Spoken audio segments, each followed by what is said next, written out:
Yo, what? Why are we going down followers, bro? Why?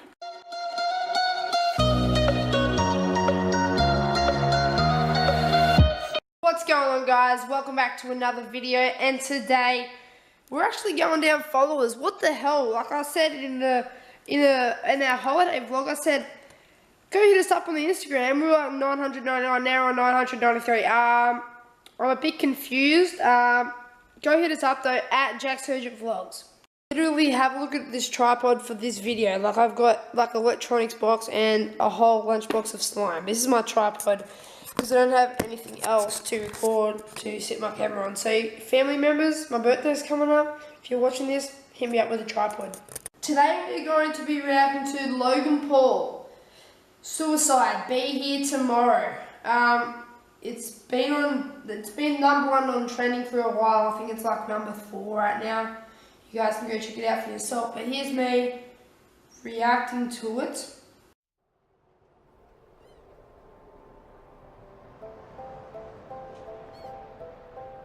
For 40 minutes, crying like a baby. Bikers, joggers, tourists, runners, they went by me. Police officers searching for suicidal people went by me twice. I'm standing at the ledge, leaning over the rail with tears flowing down to the waters. And I thought to myself, absolutely nobody cares. And then the voice in my head said, jump now, and I did. I know this guy. I have seen him before. I've seen him. He jumped off the Golden Gate Bridge and he survived. So I've seen this. So, but credits to Logan Paul for meeting that with him. And the millisecond that my hands cleared the rail and my legs flew over it was an instant regret. The depression was wiped from my mind, and all I wanted to do was live, and I thought it's too late. Kevin Hines was 19 when he jumped off the Golden Gate Bridge. He is one of the many incredible people that I've been grateful to meet over the past 3 weeks as I aim to further understand the complexities surrounding suicide. Okay, so what Logan Paul was basically saying here, he's saying that he is meeting up with all these different people that have tried to commit suicide or trying to help with suicide or have family members that have committed suicide. So I think he's just trying to understand it because you guys know I've made a few videos. If you guys don't know, he basically went to the suicide forest in Japan and saw a dead body in there, and he copped a lot of crap from it for everyone just hated him. And I know I've made mistakes. I know I've let people down. But what happens when you're given an opportunity to help make a difference in the world? The backlash against the social media star. A very popular guy called Logan Paul is in some hot water. He's a complete and utter insensitive idiot. Taking a break from daily vlogging. Even he says his latest content was his biggest mistake. I want to apologize to the victim and his family. It's time to learn from the past as they get better and grow as a human being. I'm here to have a hard conversation so that those who are suffering can have easier ones. So I've never been so humbled in my life by a single event. Were you kind of shocked by it? Okay, so he's here with another guy, Bob Forrest, founder, Aloe House Recovery Centre. So I think that's like where you go to like, it's like rehab kind of maybe? I'm not sure, maybe like rehab. I was shocked to discover just how big this is. You've never known anybody that killed themselves? No one. No one. And that was part of the problem, it's just my ignorance on the subject. But in Ohio, where you come from, it's the second leading cause of death. Ooh, so Logan said that he's never seen a dead body, and the guy Bob Forrest said that in Ohio, where Logan is from, it's the second biggest cause of death, and Logan's never seen a dead body. So maybe he's just lucky that he's never seen one, but now he has. I'm not able to solve the problem by myself. I want to be a part of the solution. And that solution began across the country in New York City.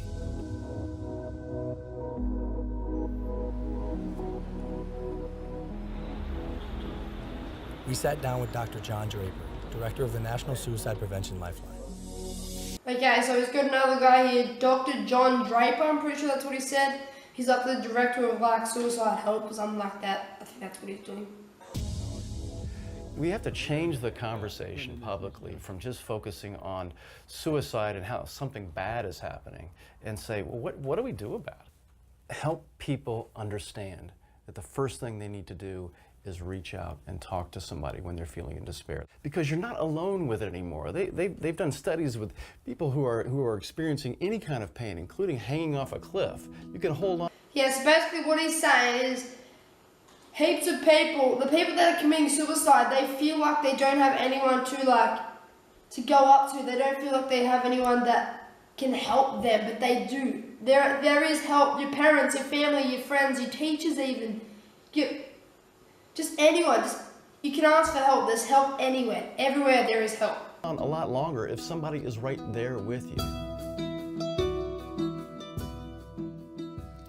I think as a society, as human beings, we just have to be more compassionate. And that includes me too. That's something I'm learning along this journey. And something else that Dr. Draper told me were the 5 steps that anyone can take to help prevent suicide. Step 1 is simply just ask. Ask yourself, ask others, are you thinking about suicide? And I know that sounds like a daunting question, but literally that question can save lives. And step 2. Correct.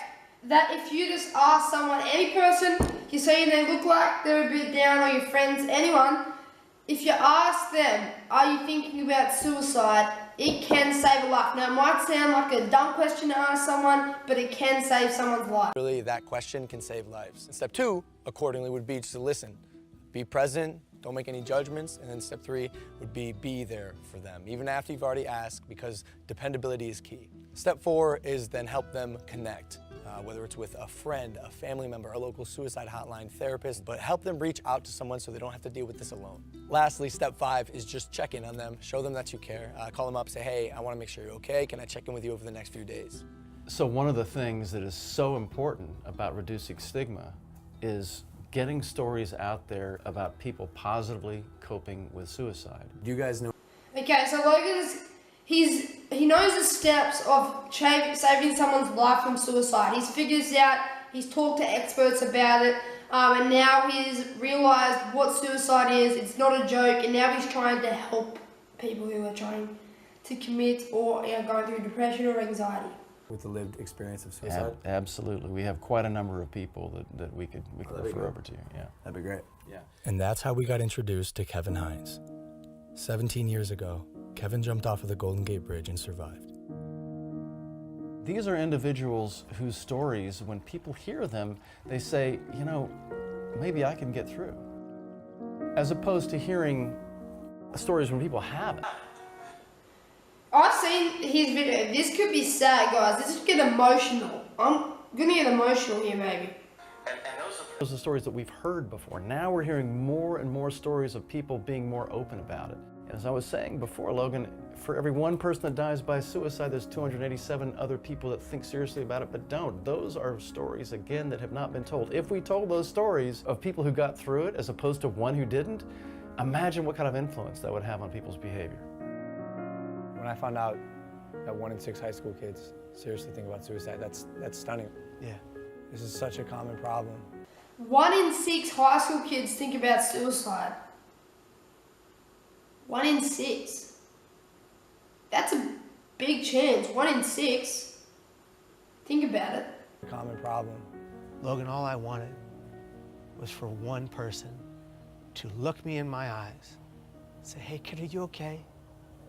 I am so grateful to be alive. And I'm grateful today for every millisecond I get to breathe. Because it was almost all ripped from me by me. What's one thing you would have said to your younger self? To the Kevin who is 19, sitting on the bus, if you were next to you, and instead of the guy who pointed and laughed, what would you say? Okay, so Logan's basically saying, what would you say if you were there when your person was about to jump off the bridge? I reckon he's gonna say, I love you, I care about you, just tell them that you love them, tell them that I care, tell them that there is help. I would just put my hand on my shoulder and I would just say, I'm here for you. I got you. We need to be a society that comes together for every person in the community that's going through hell. And in order to do that, every person that's going through hell, whatever hell, has to be honest about their pain. And if they're going to be honest about their pain, we are going to collectively answer the call and be there for that individual. Because if you don't see beauty in the next person you meet, you're not looking hard enough. You're incredible, dude. This is an honor for me. It's an honor for me too, brother.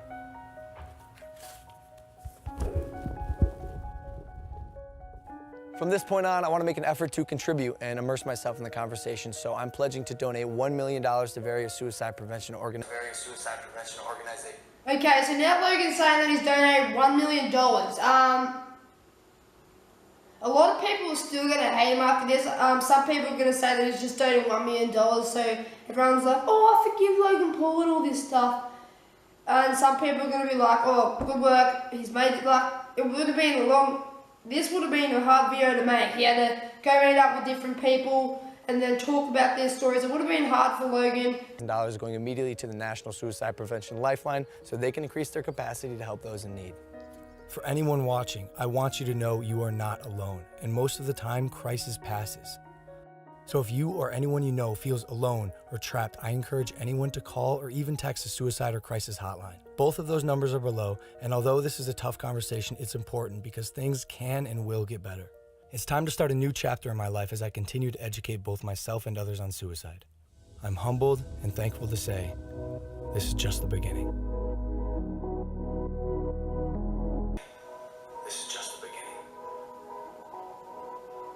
Okay guys, so thank you so much for watching. Now if any of you guys are thinking about suicide, going through depression, anxiety, all this stuff, there is help. Ask anyone, like even your parents, your friends, your teachers, your principal, anyone. They're gonna help you. There's help everywhere that you go. Like even some random on the street could help you guys. Like there's always help. Like, and I'll put suicide help agency number down below, guys. But yeah, so thank you so much for watching. There is help, guys, and Logan Paul is obviously trying to understand suicide more every single day, because you guys know that he felt really bad when he saw that guy who committed suicide. He didn't understand it then. I think he's understanding it now. So I hope you guys, thank you for watching. Go drop a like, guys, on this video. Hit that subscribe button down below. You guys already know where that subscribe button is. Hit it to join the JACKCAMERS family, guys. And I will see you guys in the next one. Roll the outro. 2 hours, goddamn, I'm feeling